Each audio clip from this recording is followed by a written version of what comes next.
ఏదో అసలు AR foods వారి ఆ అడల్టరేటెడ్ గీ ఏదైతే ఉందో, యానిమల్ ఫ్యాట్స్తో కలుషితమైనటువంటి ఆవు నెయ్యి ఏదైతే ఉందో దానిని అసలు వాడలేదని, వాడకుండానే వాడినట్లు ప్రజల్ని మభ్యపెడుతున్నారని నానా రకాలైనటువంటి తప్పుడు రాతలు రాస్తూ ఉన్నారు. వీళ్ళు ఇటువంటి తప్పుడు రాతలు ఈ పత్రికని, ఛానల్ని అడ్డం పెట్టుకుని ప్రజలని నమ్మించే ప్రయత్నం చేయటమే కాకుండా కొంతమంది పెయిడ్ ఆర్టిస్టులను కూడా అడ్డం పెట్టుకుని మీడియాలో ఉన్నటువంటి కొంతమంది పెయిడ్ ఆర్టిస్టుల ద్వారా సోషల్ మీడియాలో ట్వీట్లు పెట్టించడం, స్టేట్మెంట్స్ ఇప్పించడం, ఇటువంటి కార్యక్రమాలకు కూడా తెరలేపుతూ ఉన్నారు. ఇవన్నీ చూసిన తర్వాత నిన్న నారా లోకేష్ గారు ఒక ట్వీట్ పెట్టారు. ఏమని ట్వీట్ పెట్టారు?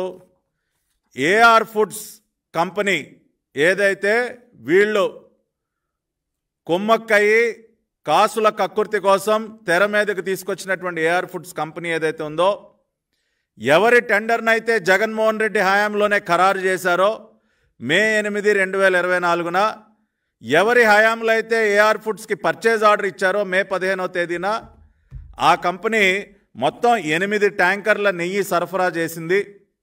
ఆ 8 ట్యాంకర్లలో 4 ట్యాంకర్ల నెయ్యి వాడటం జరిగింది. 4 ట్యాంకర్ల నెయ్యి మాత్రమే ఎప్పుడైతే ఎన్డీడీబీ నుంచి రిపోర్ట్లు వచ్చాయో, ఎన్డీడీబీకి శాంపుల్స్ పంపించి రిపోర్ట్లు తీసుకోవటం జరిగిందో, ఆ రిపోర్ట్స్లో యానిమల్ ఫ్యాట్స్ కలిసి ఉన్నాయన్న విషయం బయటపడిందో, ఆ 4 ట్యాంకర్లని నిలిపివేశారని చెప్పి చాలా స్పష్టంగా నారా లోకేష్ గారు ఆయన సోషల్ మీడియా ద్వారా ప్రజలకి వాస్తవాలు తెలియజేస్తే, దానిని కూడా వక్రీకరించి అదిగో నారా లోకేష్ గారే చెప్తా ఉన్నారు, ఏ ట్యాంకులనైతే శాంపుల్స్ ఎన్డీడీబీకి పంపించారో 4 ట్యాంకులు, ఆ ట్యాంకులను అసలు వాడలేదని చెప్తా ఉన్నారు. కాబట్టి అసలు అడల్టరేటెడ్ గీని వాడలేదు, వాడకుండానే వాడినట్టు ప్రజల్ని వీళ్ళు మభ్యపెడతా ఉన్నారని చెప్పి పెద్ద పెద్ద వార్తలు. ఏదో చంద్రబాబు నాయుడు గారు ఒక మాట చెప్తుంటే లోకేష్ గారు ఇంకొక మాట చెప్తూ ఉన్నారని చెప్పి వక్రీకరించడం, వక్ర భాషలు చెప్పడం చేస్తూ ఉన్నారు. కానీ ఈ బుద్ధి తక్కువ సన్నాసులు ఎవరైతే ఉన్నారో వారందరికీ కూడా ఒక విషయం చెప్తా ఉన్నాను. అదేవిధంగా ఈ ప్రెస్ మీట్ చూస్తున్నటువంటి వారందరూ కూడా ఒక్కసారి కామన్ సెన్స్తో ఆలోచించండి. ఏఆర్ ఫుడ్స్ వాళ్ళు మొత్తం 8 ట్యాంకర్ల నెయ్యి సరఫరా చేసినప్పుడు 4 ట్యాంకర్లు నెయ్యి కన్జ్యూమ్ చేసినప్పుడు, వాడినప్పుడు ఆ 4 ట్యాంకర్లలో శుద్ధమైనటువంటి ఆవు నెయ్యి ఉంటుందని మనం నమ్మగలమా? ఏ కంపెనీ అయితే ప్రపంచంలో ఎక్కడా లేని విధంగా 319 రూపాయలకే నేను ఆవు నెయ్యి సరఫరా చేస్తానని ముందుకు రావటం, ఆ కంపెనీకి వీళ్ళ కమిషన్ల కోసం కాంట్రాక్ట్ కట్టబెట్టడం, అటువంటి కంపెనీ మొత్తంగా సరఫరా చేసినటువంటి 8 ట్యాంకర్లలో 4 ట్యాంకర్ల నెయ్యి ఏదైతే టీటీడీ వాళ్ళు వాడారో ఆ 4 ట్యాంకర్లలో ఎటువంటి అడల్ట్రేషన్ లేకుండా స్వచ్ఛమైనటువంటి ఆవు నెయ్యి ఉంటుందని మనం ఎవరైనా నమ్మగలమా? ఏమన్నా ఏఆర్ ఫుడ్స్ వాళ్ళు ముందుగా సరఫరా చేసినటువంటి ఆ 4 ట్యాంకర్లు ఏమన్నా కిలో 500 రూపాయలకి 600 రూపాయలకి ఏమన్నా అమ్మారా? 319 రూపాయలకేగా అమ్మింది, అదే రేటుకి కదా అమ్మింది. మరి స్వచ్ఛమైన నెయ్యి ఇస్తారా దానిలో? మొదటి 4 ట్యాంకర్లు నెయ్యి తిరుమల కొండపైన ఉన్నటువంటి ల్యాబొరేటరీ, ఏదైతే ల్యాబొరేటరీ కేవలం ప్రాథమికంగా ఉన్నటువంటి ఇంప్యూరిటీస్ను మాత్రమే కనుగొనేటటువంటి ల్యాబొరేటరీ ఉంది. ఆ విషయం ఈఓ గారు కూడా చెప్పారు. టీటీడీలో తిరుమలలో అడ్వాన్స్డ్ ల్యాబొరేటరీ లేదు, అడల్ట్రేషన్ని కనిపెట్టే ల్యాబొరేటరీ లేదు. ఆ ల్యాబొరేటరీలో కేవలం రంగు కానివ్వండి, మాయిశ్చర్ కానివ్వండి, ఫ్యాటీ యాసిడ్స్కి సంబంధించి కానివ్వండి, ఆరం వాల్యూ కానివ్వండి, మినరల్ ఆయిల్ ఏమన్నా కలిసిందా, ఇటువంటి ప్రాథమికమైనటువంటి కలుషిత పదార్థాలను మాత్రమే కనుగొనేటటువంటి ల్యాబొరేటరీ మాత్రమే ప్రస్తుతం ఉంది. అంతేగాని యానిమల్ ఫ్యాట్స్ లాంటి కలుషిత పదార్థాలని కనుగొనేటటువంటి అడ్వాన్స్డ్ ల్యాబొరేటరీ లేదు. ఆ విషయాన్నే ఈవో గారు చెప్పారు. మొట్టమొదటిసారిగా ఇటువంటి టెస్ట్ చేయించింది టీటీడీ తెలుగుదేశం పార్టీ అధికారంలోకి వచ్చిన తర్వాత శాంపుల్స్ని ఎన్డీడీబీకి పంపించింది కూడా మొట్టమొదటిసారే. అలా పంపించిన తర్వాత ఇవన్నీ బయటపడ్డాయి. కాబట్టి ముందు 4 ట్యాంకర్లు ల్యాబ్ టెస్ట్ పాస్ అయ్యాయంటే అదేం స్వచ్ఛమైనటువంటి నెయ్యి కాదు. అడల్ట్రేటెడ్ యానిమల్ ఫ్యాట్స్తో అడల్ట్రేషన్ జరగలేదని సర్టిఫై చేసేటటువంటి పరిస్థితి కూడా అక్కడ లేదు. కాబట్టి కామన్ సెన్స్తో ఆలోచిస్తేనే అర్థమైనటువంటి విషయాన్ని దానిని కూడా వక్రీకరించి అసలు వాడనే లేదు, వాడకుండానే వాడేశారని చెప్తా ఉన్నారని చెప్పి వక్ర భాషను చెప్తూ ఉన్నారు. కాబట్టి ఈ వాస్తవాన్ని దయచేసి ప్రజలందరూ అర్థం చేసుకోండి. 4 ట్యాంకర్ల నెయ్యిని ఆల్రెడీ వాడటం జరిగింది. ఆ 4 ట్యాంకర్ల నెయ్యి శాంపిల్స్ ఏమి ఎన్డీడీబీకి పంపలా. ఎప్పుడైతే అవి వాడిన తర్వాత కంప్లైంట్స్ పెరిగాయో, తయారైనటువంటి లడ్డూల నుంచి వస్తున్నటువంటి వాసన కానీ దానిపైన భక్తుల నుంచి వస్తున్నటువంటి ఫిర్యాదులు కానీ ఇవన్నీ చూసిన తర్వాత ఈఓ శ్యామలరావు గారు మిగతా 4 ట్యాంకర్ల నెయ్యిని ఎన్డీడీబీకి టెస్టింగ్కి పంపటం జరిగింది. ఆ మొదటి 4 ట్యాంకులు కూడా జూన్ 12న ఒక ట్యాంకరు, జూన్ 20వ తేదీన ఒక ట్యాంకు, జూన్ 25వ తేదీన ఒక ట్యాంకరు, 4వ తేదీ జూలైన ఒక ట్యాంకరు టీటీడీకి రావటం జరిగింది. వాటిని వాడటం జరిగింది. ఎప్పుడైతే కంప్లైంట్స్ పెరిగాయో ఆ తర్వాత 4 ట్యాంకర్ల శాంపుల్స్ని ఎన్డీడీబీకి పంపించడం జరిగింది. కాబట్టి ఈ వాస్తవాన్ని దయచేసి ప్రజలు గ్రహించండి. ఇటువంటి తప్పుడు రాతలు, వక్ర భాషలు ఏదైతే చెప్తా ఉన్నారో, చేసినటువంటి పాపం నుంచి ఇంకా ఏదో తప్పించుకోవాలని చెప్పి ఇటువంటి పిచ్చి ప్రయత్నాలు ఏదైతే ఈ అవినీతి పత్రికల్ని, ఈ రోత పత్రికల్ని చేతిలో పెట్టుకుని వీళ్ళు చేస్తూ ఉన్నారో దయచేసి వాటి యొక్క దుర్బుద్ధిని కూడా అర్థం చేసుకోమని కోరుతూ ఉన్నా. రెండోది, ప్రతిసారి కూడా వాళ్ళు అనేటటువంటి మాట ఏంటంటే జూలై 23వ తేదీన రిపోర్ట్ వచ్చిన తర్వాత సెప్టెంబర్ 18, 19వ తేదీ వరకు దేనికి ఆగారు? దాదాపు 2 నెలల పాటు మీరెందుకని ఈ వాస్తవాన్ని బయటపెట్టలేదని చెప్పి పదే పదే మాట్లాడుతూ ఉన్నారు. జగన్మోహన్ రెడ్డి కూడా అదే విషయాన్ని తన లేఖలో ప్రస్తావించాడు. దీనికి సంబంధించి కూడా ఒక్కసారి ప్రజలందరూ కూడా ఆలోచించండి. ఈ రాష్ట్ర ప్రభుత్వం టీటీడీ తీసుకున్నటువంటి చర్యలు కూడా ఒకసారి మీరు గమనించాలి. ఎప్పుడైతే ఆ రిపోర్ట్ బయటకు వచ్చిందో ఇమ్మీడియట్గా ఆ 4 ట్యాంకర్ల నెయ్యిని సీజ్ చేయటం, ఏఆర్ ఫుడ్స్ని బ్లాక్ లిస్ట్లో పెట్టడం, వారిపైన చర్యలకు ఉపక్రమించడం, ఒక విజిలెన్స్ ఎంక్వైరీని ఆదేశించడం, అంతేకాకుండా ఒక ఎక్స్పర్ట్ కమిటీని 4 ఎమినెంట్ పర్సనాలిటీస్తో doctor B Surendranath dairy expert, Shri M Vijayabhaskar dairy expert in Hyderabad, doctor G Swarnalatha department of dairy chemistry veterinary university Kamareddy, professor Mahadevan IIM Bengaluru, ఈ 4తో ఒక ఎక్స్పర్ట్ కమిటీని నియమించి ఈ వ్యవహారం పైన మొత్తం కూడా స్టడీ చేసి భవిష్యత్తులో ఇటువంటి జరగకుండా ఉండాలంటే ఏం చేయాలని వారి దగ్గర నుంచి రికమెండేషన్ స్వీకరించి మళ్ళీ కొత్త టెండర్ని ఆహ్వానించి కర్ణాటక మిల్క్ ఫెడరేషన్ వారు నందిని గీని ఆ టెండర్ ద్వారా సెలెక్ట్ చేసి నందిని గీ సరఫరాను కూడా పునరుద్ధరించడం జరిగింది. అంటే ఎప్పుడైతే ఈ రిపోర్ట్ బయటకు వచ్చిందో ప్రభుత్వం దిద్దుబాటు చర్యలు ప్రారంభించింది. దిద్దుబాటు చర్యలు ప్రారంభించడమే కాకుండా దీని వెనక బాధ్యులు ఎవరు అని కనిపెట్టడానికి విజిలెన్స్ ఎంక్వైరీని ఆదేశించింది. వైవి సుబ్బారెడ్డికి నోటీసులు ఇచ్చింది, ఏఆర్ ఫుడ్స్కి నోటీస్ ఇచ్చింది, ఏఆర్ ఫుడ్స్ని బ్లాక్ లిస్ట్లో పెట్టడం జరిగింది.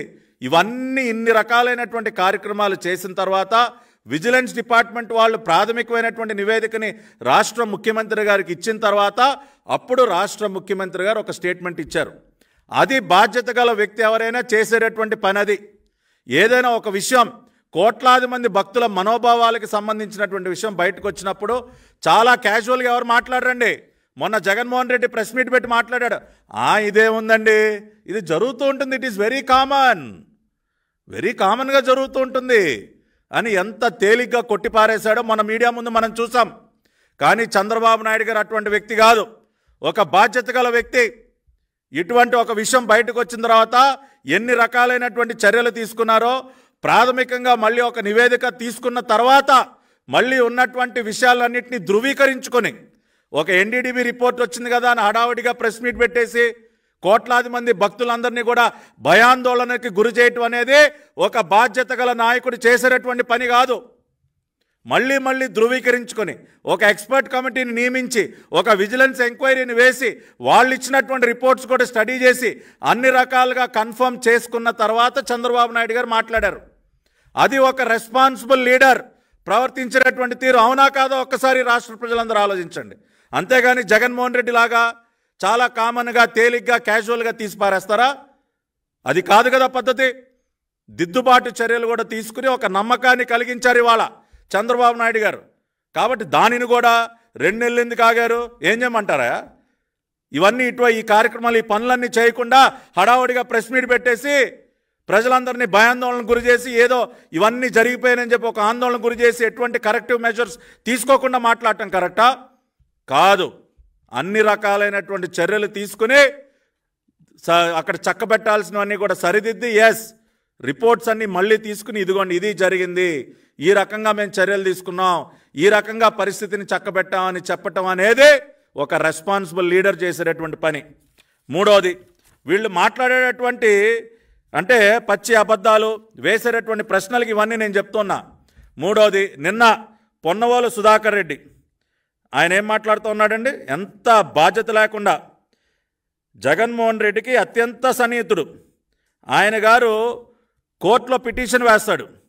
పిటిషన్ వేసి బయటకు వచ్చి మీడియా దగ్గరికి వచ్చి ఆయన మాట్లాడినటువంటి మాటలు ఒకసారి వింటే నిజంగా అమ్ముతుండా ఇది 100 రూపాయలు చెంబు అని చెప్పాను నేను. దాని బంగారు కలిపి చెంబులో కలిపి చెంబు తయారు చేయడం నేను అమ్ముతానా? కామన్ సెన్స్ భక్తున్నాడు. Whereas the pig fat oil is 450 to 1200 rupees per kg. Yes, you can see it. Fish. చూసారా ఏమంటున్నాడో? ఎవరైనా బంగారంలో రాగి కలుపుతారు కానీ రాగిలో బంగారం కలుపుతారా అని పెద్ద లాజిక్ మళ్ళీ దీనికి. అంటే ఆయన ఉద్దేశంలో ఏంటండి?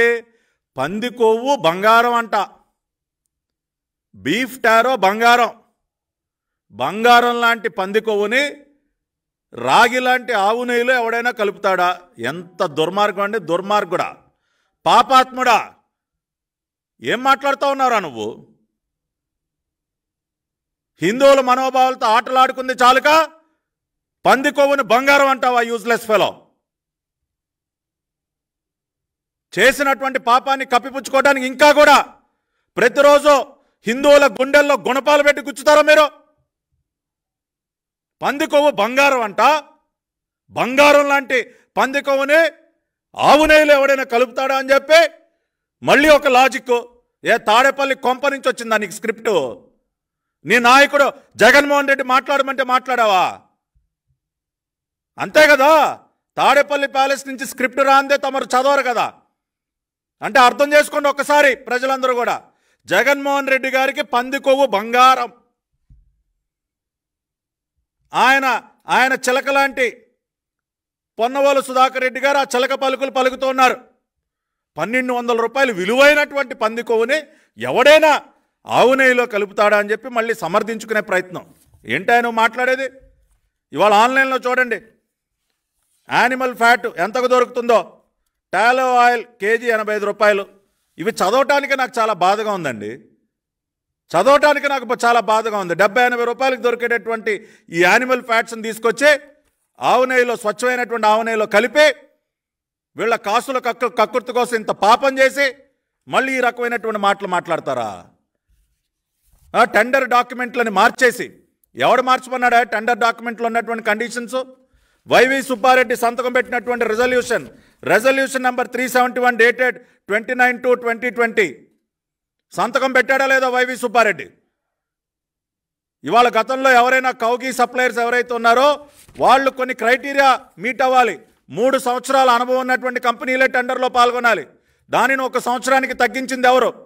మీరు కాదా? 250 కోట్ల రూపాయలు మినిమం టర్న్ ఓవర్ ఉండాలి. దాన్ని 150 కోట్ల రూపాయలకి తగ్గించింది ఎవరు? మీరు కాదా? అంతేకాకుండా మినిమం కలెక్టింగ్ కెపాసిటీ 4 లక్షల లీటర్లు ఉండాలి పర్ డే. దాన్ని కంప్లీట్గా తీసేసింది మీరు కాదా?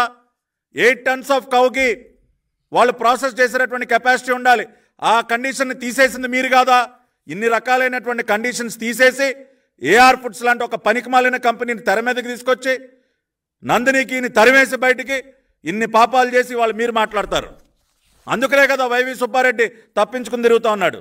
చివరిగా ఇంకొక విషయం చెప్పి నేను ముగిస్తా. మిత్రులు దీపక్ రెడ్డి గారు కూడా ఇంకా కొన్ని విషయాలు మాట్లాడాలి. ఇవాళ ఈ దిక్కుమాలిన పత్రికలో నందిని గీని మీరు సెలెక్ట్ చేసింది కూడా రివర్స్ టెండరింగ్ విధానంలోనే కదా అని మళ్ళీ దాన్ని ఒక పెద్ద క్వశ్చన్ మార్కు. ఇప్పుడు రివర్స్ టెండరింగ్ విధానాన్ని రద్దు చేసింది మొన్న సెప్టెంబర్ 15వ తేదీన. ఇదిగోండి జీవో నెంబర్ 40. ఎన్డీఏ కూటమి ప్రభుత్వం రివర్స్ టెండరింగ్ విధానాన్ని ఎప్పుడు రద్దు చేసింది? సెప్టెంబర్ 15న. నందిని ఘీ మళ్ళీ వాళ్ళని తిరిగి సరఫరా పునరుద్ధరించడానికి మళ్ళీ టెండర్ పిలిచింది ఆగస్టులో. అప్పటికి రివర్స్ టెండరింగ్ విధానం అమల్లోనే ఉంది. సో ఆ రివర్స్ టెండరింగ్ విధానం అమల్లో ఉంది కాబట్టి మళ్ళీ ఆ పద్ధతినే ఫాలో అవ్వాల్సి వచ్చింది. కాబట్టి ఆ పద్ధతిలోనే ఫాలో అయ్యి ఇవాళ నందిని ఘీ, కర్ణాటక మిల్క్ ఫెడరేషన్ నుంచి వస్తున్నటువంటి నందిని ఘీ దాదాపుగా ఇవాళ 470 రూపాయలకి ఇవాళ కర్ణాటక మిల్క్ ఫెడరేషన్ దగ్గర నుంచి కూడా నందిని ఘీ కొనటం జరుగుతూ ఉంది. కాబట్టి మొన్న సెప్టెంబర్ 15న రివర్స్ టెండరింగ్ విధానాన్ని రద్దు చేశాం కాబట్టి భవిష్యత్తులో జరిగేటటువంటి అన్ని రకాల టెండర్స్ని కూడా రివర్స్ టెండరింగ్ విధానం లేకుండానే మేము చేపడతాము. చివరిగా ఎన్డీడీబీఏ కాకుండా ఎఫ్ఎస్ఎస్ఏఐ వారు కూడా తప్పుపట్టారు. FSSAI food safety and standards authority of India వాళ్ళు కూడా ఏఆర్ ఫుడ్స్ వాళ్ళ శాంపుల్స్ని తప్పుపట్టడం జరిగింది. ఎఫ్ఎస్ఎస్ఏఐ వాళ్ళు కూడా నోటీసులు ఇవ్వటం జరిగింది. కాబట్టి ఈ వాస్తవాలన్నీ దయచేసి అర్థం చేసుకోండి. లోకేష్ గారి ట్వీట్ని ఊరికనే దానికి వక్ర భాషను చెప్పటం, ఏదో లోకేష్ గారు ఓ మాట, చంద్రబాబు నాయుడు గారు ఓ మాట, ఇటువంటి 4 మాటలు ఉండవండి. వాస్తవాలు ఎప్పుడు ఒకలాగానే ఉంటాయి. చంద్రబాబు నాయుడు గారు కూడా ఆ రోజున ప్రెస్ మీట్లో చాలా స్పష్టంగా మొత్తం 8 ట్యాంకర్ల ఘీ ఏఆర్ ఫుడ్స్ నుంచి వస్తే 4 ట్యాంకర్లను వాడారు.